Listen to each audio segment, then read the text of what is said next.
सबसे पहले तो मैं आप सबका आभारी हूं कि आप समय निकाल करके इस ज़्यादा समय तो नहीं था, लेकिन जितना समय मिला उसका मुझे भी लाभ मिला है और आपका आना मेरे लिए बहुत महत्वपूर्ण है। पिछले साल जब मैं वॉशिंगटन आया था तो मैंने टैग हैंडशेक एक कार्यक्रम में शामिल हुआ था और उस समय भी आप में से कुछ साथियों से मिलने का मौका मिला था। भारत में भी आप में से कई भी साथियों से समय समय पर मुझे मिलने का अवसर मिला है। आज एक साल बाद मैं दुनिया के बड़े बड़े जो इनोवेटर्स हैं उनके बीच अपने आप को गर्व महसूस कर रहा हूँ कि मैं आप सबके बीच आज बैठा हूँ। मैं जो ऊर्जा देख रहा हूँ, जो उत्साह देख रहा हूँ और भारत के प्रति जो एक भरोसा देख रहा हूँ, ये वाकई हमें बहुत ही सुखद लगता है, क्योंकि जब आप जैसे एक्सपर्ट लोग कोई बात बताते हैं बदलती हुई दुनिया के विषय में और भारत की संभावनाओं के विषय में, तब भारत में भी एक नीति निर्धारण में हमारा विश्वास बढ़ जाता है। कुछ चीज़ों का सुझाव भी आपने दिया है, मेरी टीम ने सारी चीज़ों को नोट किया है, क्योंकि हम चाहते हैं कि आप जिस दुनिया में काम करते हैं और आप जिन दुनिया को अच्छी तरह जानते हैं और जिसका भविष्य भी आपको अनुमानित है, और तब आपके सुझाव आते हैं, वो सुझाव बड़े वैल्यूएबल होते हैं। आपके अनुभव मेरे लिए बहुत अहम है और इसलिए मैं भले ही टाइम छोटा रहा होगा तो कम रहा होगा, लेकिन उस महत्वपूर्ण बातों को बहुत तवज्जो देता हूँ, उसको बहुत बड़ा स्वाद देता हूँ। एक बात सही है कि 21वीं सदी टेक्नोलॉजी ड्रिवन है। शायद ही जीवन का कोई क्षेत्र ऐसा होगा कि जिसको अब टेक्नोलॉजी ड्राइव न करती हो। किसी समय टेक्नोलॉजी का प्रभाव था, अब मैं देखता हूँ टेक्नोलॉजी ड्राइव करने वाली है। लेकिन ऐसे समय में सिर्फ टेक्नोलॉजी या टेक्नोलॉजी प्लस डेमोक्रेसी, इसका एक संतुलन बहुत जरूरी है, क्योंकि डेमोक्रेटिक वैल्यूज और टेक्नोलॉजी का मिलना मानव कल्याण की गारंटी देता है, एक विश्वास पैदा करता है। एंड टेक्नोलॉजी माइनस डेमोक्रेसी, मैं समझता हूँ किसी भी संकट के लिए एक वातावरण पैदा कर देता है। और भारत एक देश है जिसके पास टैलेंट भी है, डेमोक्रेसी भी है, मार्केट भी है, और ऐसी गोल्डन अपॉर्चुनिटी मैं समझता हूँ बहुत रेयर होती है जो आज भारत के पास उपलब्ध है। और आप में से बहुत एक लोग हैं जिनका भारत से के साथ निकटता रही है, आपका अनुभव भी रहा है, और आपने ग्लोबल लेवल पे कई जगह पे काम किया है और भारत में भी काम किया है, तो आप कंपैरिजन भी कर सकते हैं। और उस कंपैरिजन पे भी आप देखेंगे कि आपको +1 की पोजीशन वहाँ नजर आएगी, और इस अर्थ में मैं इसको बड़ा महत्व मानता हूँ।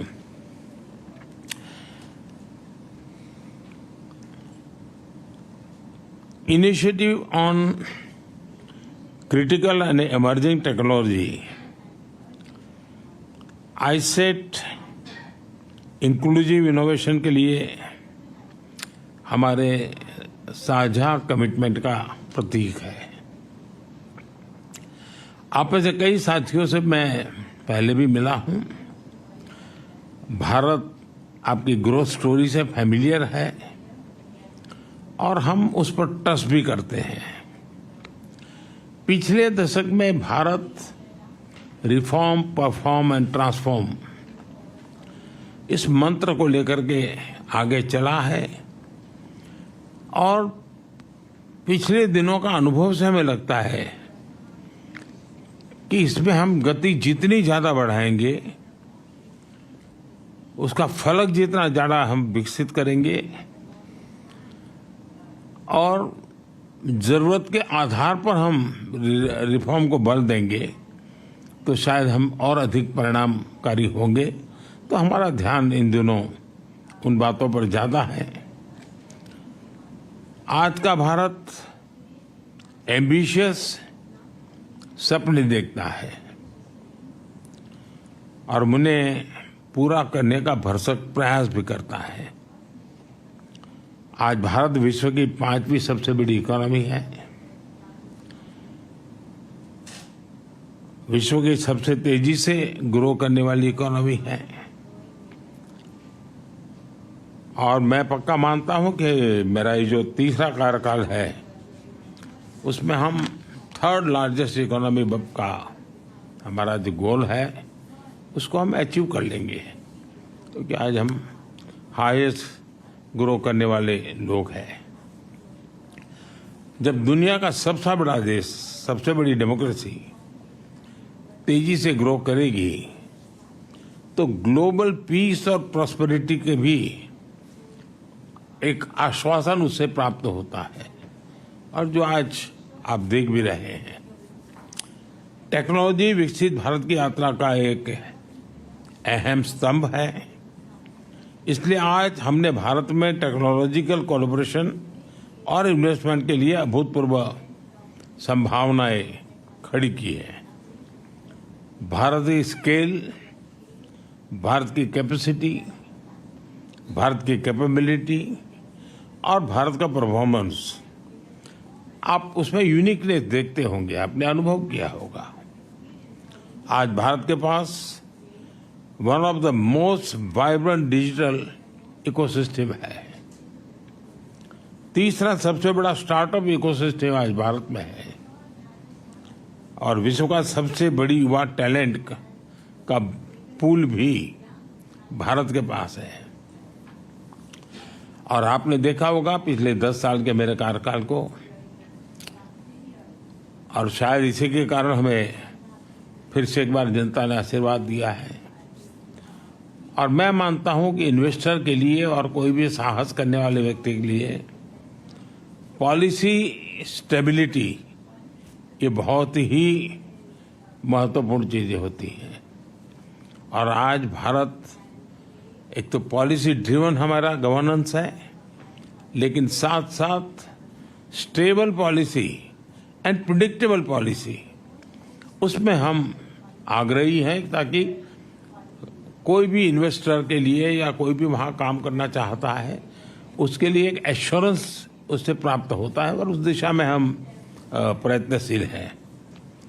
आज की टेक्नोलॉजिकल ट्रांसफॉर्मेशन हम रीढ़ की हड्डी के बिना शरीर की कल्पना नहीं कर सकते। वैसे चिप्स के बिना कोई कारोबार चलना मुश्किल है और हम उस दिशा में ये बात सही है कि जिस गति से दुनिया में एक विषय चला उसमें हम लेट हैं, लेकिन हम एक बार शुरू करते हैं तो हमारी गति भी उतनी तेज होती है। अब जैसे 5G में हम लेट थे, लेकिन आज हम नंबर 1 पर है। तो ये भारत की अपनी एक विशेषता भी है, स्केल भी है, आवश्यकता भी है। तो चिप की और सेमीकंडक्टर की दुनिया में हम जो पॉलिसी लाए हैं उसको बहुत ही स्वागत हो रहा है।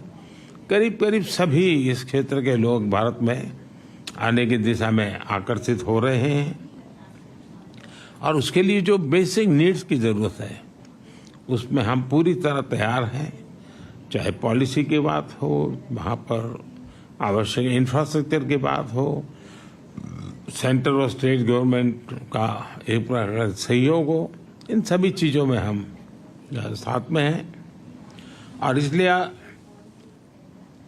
सबसे बड़ी बात है डिजाइन। आज भी दुनिया की बड़ी बड़ी आपकी सबकी कंपनियां भी है, उनकी रिसर्च और इनोवेशन के सेंटर भारत में है।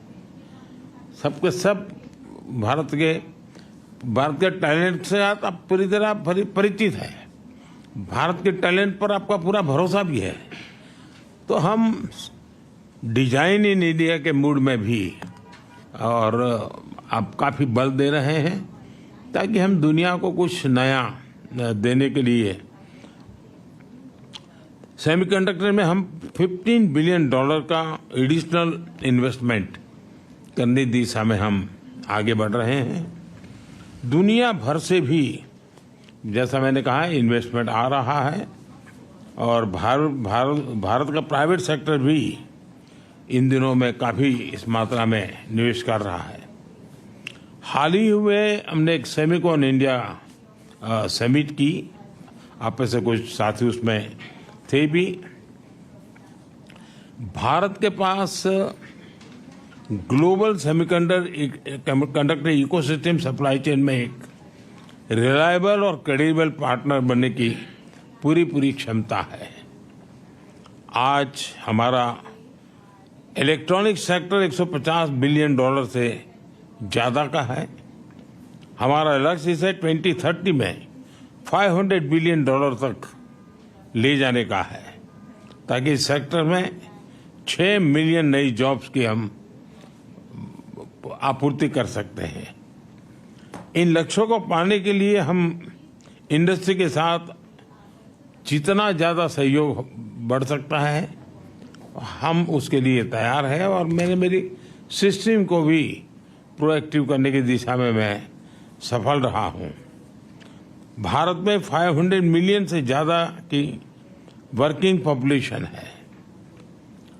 भारत की औसत आयु 28 इयर्स है और बड़ी बात यह है कि हमारा यूथ स्टेम की पढ़ाई में काफी रुचि ले रहा है। इवन बेटियां भी स्टेम के एजुकेशन में हमारे यहाँ बेटियां भी लीड कर रही है। और मुझे तो याद है कि एक देश में मैं वहाँ के एक बहुत बड़े नेता मुझे पूछ रहा था कि क्या आपके यहाँ बच्चियाँ स्टेम के अंदर रुचि लेती है। जब मैंने उनको आंकड़ा बताया तो उनके लिए सरप्राइज था कि भारत की बेटियां भी उन सारे क्षेत्रों में काफी कुछ कर रही हैं। यूथ का ट्रेनिंग एंड अपस्किलिंग, ये मैं मानता हूं कि बहुत ही फोकस रिक्वायर है, क्योंकि जिस प्रकार से टेक्नोलॉजी में अपग्रेडेशन होता ही चला जा रहा है और स्किलिंग में अगर हम अपग्रेडेशन नहीं करते हैं तो शायद हम रुक जाएंगे। तो मेरा बल उस दिशा में भी उतना ही ज़्यादा है। और इंडस्ट्री 4.0 के लिए इंडस्ट्री रेडी वर्कफोर्स, वो हम एडवांस में काम करने की दिशा में आगे बढ़ते हैं। आपका अनुभव और आपकी रिक्वायरमेंट, उसके आधार पर अगर कोई हमारे पास प्रोडक्ट मिलता है कि भाई ये हमें चाहिए, तो हम उसके आधार पर काम आगे बढ़ा सकते हैं और बहुत तेजी से इसको हम बढ़ा सकते हैं। हमारा लक्ष्य 1-2 सालों में 85,000 technician, engineers and R&D experts, उनका हम निर्माण करना चाहते हैं। उस प्रकार का हम इकोसिस्टम बना करके रिक्वायरमेंट अनुकूल स्किलिंग, उस दिशा में हम बल देने का प्रयास कर रहे हैं। सेमीकंडक्टर डिजाइन में तो 20% हिस्सेदारी भारत की है और अब सरकार ने हर सेक्टर के लिए डिजाइन इन इंडिया की मुहिम शुरू की है और हाल में ही हमने हाई एंड रिसर्च को प्रमोट करने के लिए $12 बिलियन का रिसर्च फंड भी बनाया है, क्योंकि हम इनोवेशन पर विशेष बल देना चाहते हैं। भारत में मजबूत IPR फ्रेमवर्क, जो आपने उल्लेख किया IPR के संबंध में, और टेक्नोलॉजी और इनोवेशन को संरक्षित करने की दिशा में भी हमारा उतना ही बल है। हमने जो नया डेटा प्रोटेक्शन लॉ बनाया है, उससे भी आप जैसे साथियों को महत्व है। अब डेटा प्रोटेक्शन लॉ का तो महत्व ही है।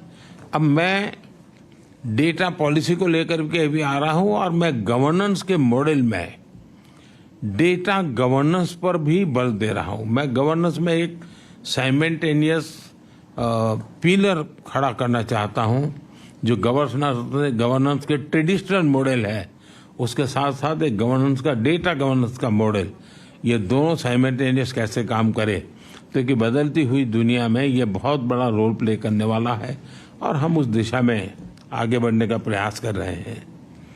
भारत एआई स्ट्रेटजी बनाने वाले सबसे पहले देशों में से एक है और मैं तो जब पिछली बार यहाँ आया था तो व्हाइट हाउस में हमारी एक छोटी सी टेक्निकल ग्रुप की मीटिंग थी, उसमें सुंदर भी थे और उस दिन मैंने कहा था कि मेरे लिए एआई का मतलब है अमेरिका इन इंडिया। तो हम उस ताकत को और बढ़ाना चाहते हैं और भारत ने जो टेक्नोलॉजी को डेमोक्रेटाइज करने की दिशा में जो काम किया है वो हर प्रकार के डिवाइड को खत्म करने वाला एक बहुत ही सफल प्रयोग है, ऐसा हम अनुभव कर रहे हैं। भारत एआई के रिस्पॉन्सिबल और एथिकल उपयोग के लिए भी प्रतिबद्ध है। हम G20 समिट में बैठे थे, उसमें भी एथिकल यूज ये एक सबसे बड़ा एजेंडा विषय था हमारा और उसमें मैंने एक सुझाव दिया था कि जिस प्रकार से एविएशन किसी एक देश या एक राज्य के नियमों से नहीं चलता है, पूरा aviation sector global rules and regulation चलता है। दुनिया का छोटा देश होगा तो भी उसने अमेरिका के स्टैंडर्ड से ही एविएशन चलाना पड़ेगा और अमेरिका कितना ही बड़ा देश कहने वो अपनी मनमर्जी से नहीं चलेगा, उसको भी छोटे देश की पद्धतियां उसको स्वीकार करना पड़ेगा। जिस प्रकार से एविएशन सेक्टर ग्लोबल गवर्नेंस बन चुका है, वैसा ही डिजिटल हमें ग्लोबल गवर्नेंस का मॉडल ही खड़ा करना पड़ेगा। किसी एक देश का governance, rules and regulation digital world के लिए चलने वाला नहीं है और हमारे सामने मॉडल है। एविएशन सेक्टर एक सक्सेसफुल मॉडल है, सब लोग उसको फॉलो करते हैं। तो मैं G20 में इस विषय को मैंने बहुत आग्रह से रखा है, आगे भी मेरा ये प्रयास है। इतना ही नहीं, मैंने ये भी, जिस प्रकार से डीप फेक के कारण लोग आज परेशान है, तो उसके सामने भी मैंने कहा है कि क्यों न हम, जब तक कि समाज तैयार नहीं होता है तब तक एक वाटरमार्क, हर इस प्रकार की चीज़ों पर वाटरमार्क आना चाहिए कि एआई जनरेटेड है। तो एक व्यक्ति को लगेगा भाई इस पर मैं भरोसा करूं या ना करूं। और मैं मानता हूं कि आप जैसे जो टेक्नोलॉजी का एक्सपर्ट है, मानव जाति की बड़ी सेवा होगी। ये ठीक है, एक स्टेज आने के बाद शायद जरूरत नहीं पड़ेगी, लेकिन आज हम उस स्टेज पर हैं, हमें जरूरत पड़ेगी। तो वाटरमार्क के साथ एआई जनरेटेड वाटरमार्क, ये कोई भी प्रोडक्ट आएगा अगर एआई टच है तो ऊपर आएगा ही, ऑटोमेटिक आएगा कि एआई जनरेटेड है। उसके लिए रूल्स एंड रेगुलेशन काम नहीं करेंगे, technology will give a solution. और इसलिए मैं समझता हूँ उस दिशा में भी अगर इतने सारे ब्रेन्स यहाँ हैं तो आप जरूर कुछ न कुछ कंट्रीब्यूट कर सकते हैं। आज भारत तेजी से ग्लोबल बायोटेक पावर हाउस के रूप में उभर रहा है और जैसा आप सब साथियों ने कहा, भारत में बायोफार्मा रिसर्च प्रमोट करने के लिए एक फर्टाइल इकोसिस्टम है। भारत में बड़ी संख्या में साइंटिफिक टैलेंट पूल तो है ही है, भारत का बड़ा और डाइवर्स जीन पूल भी है। भारत की विशालता और विविधता, ये मैं समझता हूँ कि वहाँ एक बार कोई चीज पायोनियर रही है और उसमें प्रयोग हुए हैं तो वो दुनिया में कहीं पर भी वो लागू हो सकते। इतनी विशालता और विविधता वहाँ भरी पड़ी है। एफोर्डेबल रिसर्च की पॉसिबिलिटी भी है और एफोर्डेबल मैन्युफैक्चरिंग और एश्योर्ड क्वालिटी भी है। बायो सिक्योर एक्ट जो कैपेसिटी गैप क्रिएट का होगा, भारत उसे ट्रस्टेड और एफिशिएंट तरीके से पूरा कर सकता है। बायो मैन्युफैक्चरिंग को बूस्ट करने के लिए हम बायो E3 पॉलिसी लेकर आए हैं। आपके साथ ध्यान में आया होगा, पिछले सप्ताह ही मैंने मेरी कैबिनेट में बायो E3 की पॉलिसी हम लेके आए हैं और एक बहुत फ्यूचरिस्टिक पॉलिसी हमने बनाई है। बायो E3 यानी biotechnology for economy, employment and environment, इन तीनों चीज़ों को लेकर के मैंने बायो E3 पॉलिसी को बल दिया है। 2030 तक भारत की बायो इकोनॉमी बढ़कर $300 बिलियन की होने की हम संभावना देखते हैं।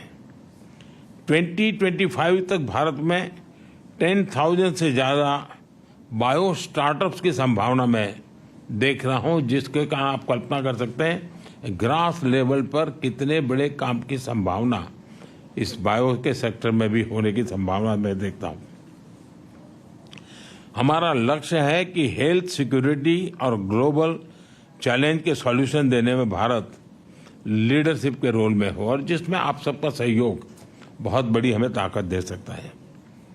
भारत प्रो प्लैनेट पीपल के अप्रोच को लेकर इंफ्रास्ट्रक्चर बना रहा है, इनोवेट कर रहा है।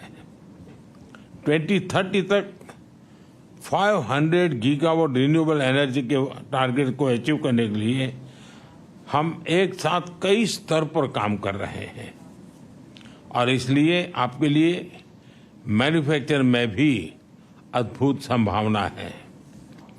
फ्रेंड्स, आत्मनिर्भर और सशक्त भारत की विकास यात्रा में आप सभी को मैं एक सहयात्री के रूप में, एक सहभागीदारी के रूप में हमेशा मानता हूं, देखता हूं, और उस प्रकार से हमारी यात्रा भी रही है, आप सबका अनुभव भी है।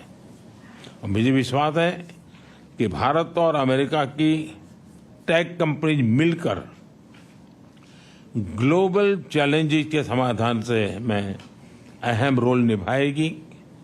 मेरी टीम आपके जो सुझाव मिले हैं उसको भी, और आपने जो एक विश्वास व्यक्त किया उसको भी, हम उसको बड़ी गंभीरता से लेते हुए आवश्यकता के अनुसार उसको हम फॉलोअप भी करेंगे। मेरे द्वार तो हमेशा खुले रहते हैं। मैं हमेशा एक विद्यार्थी की तरह आप सबसे कुछ सुनता हूँ, सीखता भी हूँ, और गवर्नेंस में उसको लाने का प्रयास भी करता हूँ, ताकि मेरा देश भी उतना ही तेज़ी से आगे बढ़े। लेकिन मैं फिर से एक बार आप सब समय निकाल करके आए, मैं आपका बहुत बहुत आभारी हूँ, और मैं आपका हृदय से आभारी हूँ कि आप चिंता किए और इस काम को आगे बढ़ाए हो। बहुत बहुत धन्यवाद जी। तो प्रधानमंत्री का अमेरिकी दौरा, जहां